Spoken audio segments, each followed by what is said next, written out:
Did you see the clip that Crooklyn from Crooklyn on Twitter put up of the owner of Bare Knuckle Boxing saying that a fighter didn't fight hard enough? Yeah, I saw that. Yeah. And he was proud of it. He's like, this is the way we do it. See if you can find her tweet. Yeah, this is the way we do it. This is what you can expect. Yeah, like that was ridiculous. You're just going to dock a guy's pay? Yeah. So he took 50% of his money? Because it didn't meet his standards. Yeah, I just... I remember when he said, did the crowd cheer? That's something that to get the crowd. I don't think so. I hope not. I'd hate to see that. Something the crowd could cheer for. Yeah. Your attention to the president of the Bare Knuckle Fighting Championship. Look at his... Mr. David Feldman. He looks like he's on coke. Look at him. Look at his evil look in his face. Hey, you guys having fun tonight? Make some noise. Bare Knuckle Fighting Championship is a brand new sport and a brand new company, and we're here for action. And we want action, and we demand action from the fighters. Demands. We didn't get action in that last fight because Rusty Crowder wanted to run. Therefore, he's given half his purse to Reggie Barnett. Make some noise, Biloxi. This is how we do it at Bare Knuckle. You fight or you don't get paid. That's not good. It's not good that he thinks Zombie Prophet wrote this can't be legal. See what Steffi Hayes wrote. Crooklyn MMA. I wonder how that works. So like, okay, maybe it's in the contract. She wrote, "What the actual fuck is this hillbilly bullshit?"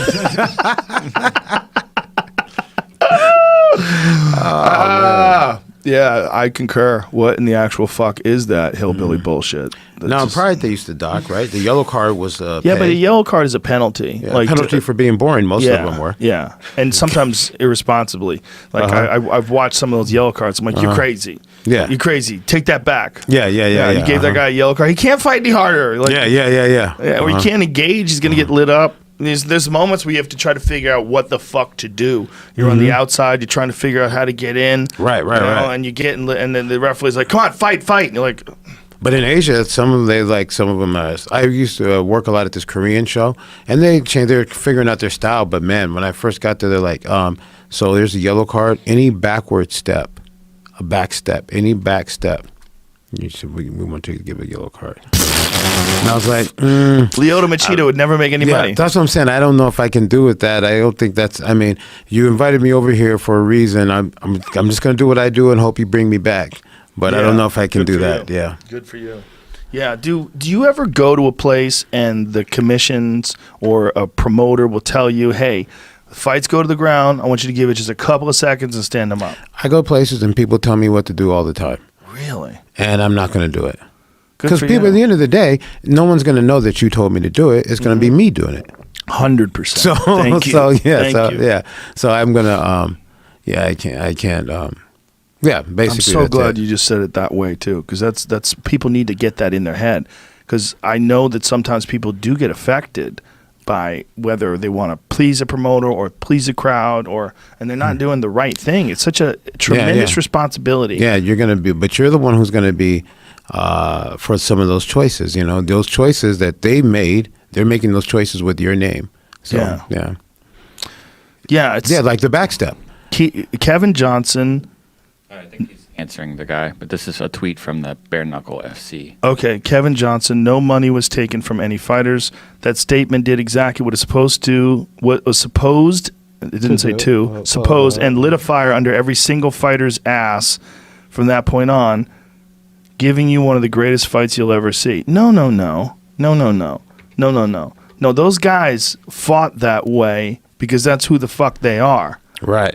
Yeah. That had nothing to do with that. Jason Knight and Artem Lobov fight that way. Yeah.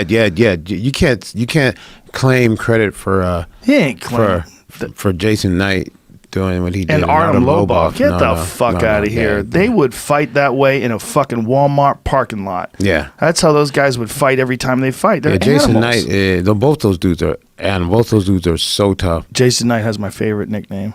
Hick Diaz. Yeah. Yeah. That's like He's a bad motherfucker. That kid. He's a bad motherfucker. But it was tough looking at their faces, man. After the fight, I was like, man, I might have to rethink my position on bare knuckle fights. Look at their faces afterwards. yeah.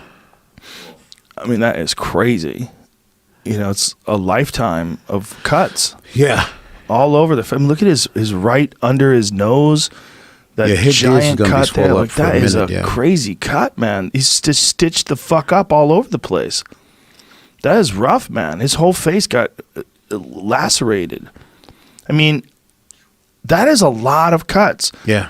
That's more like a Muay Thai fight, and it really makes you think.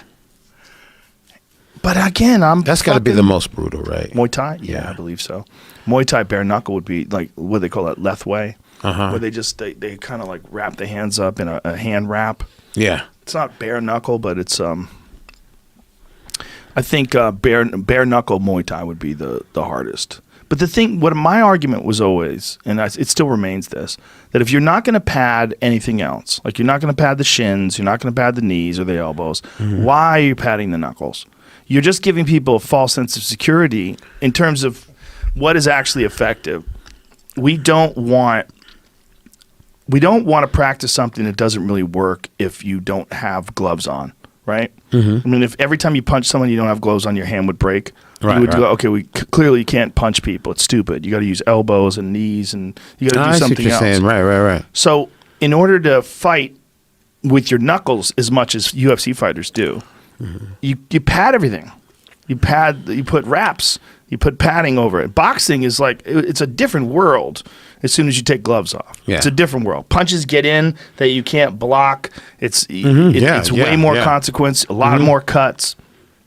But at least now we know what actually works. Right. I see what you're saying. I wasn't thinking about it from that point of view. Yeah, that it's giving people are thinking that, yeah, you're right. Like people think that boxing, well, before MMA, you were thinking it was the most effective way of doing things. Yeah. But then when you, MMA is a whole different from the size of the boxing glove, of the techniques you can do and what you can't do and what's going to work and what's not going to work. Yeah. It's supposed to be the sport of fighting, and you've basically brought it down to a raw form, but you're still covering the knuckles and patting the knuckles just because of perception.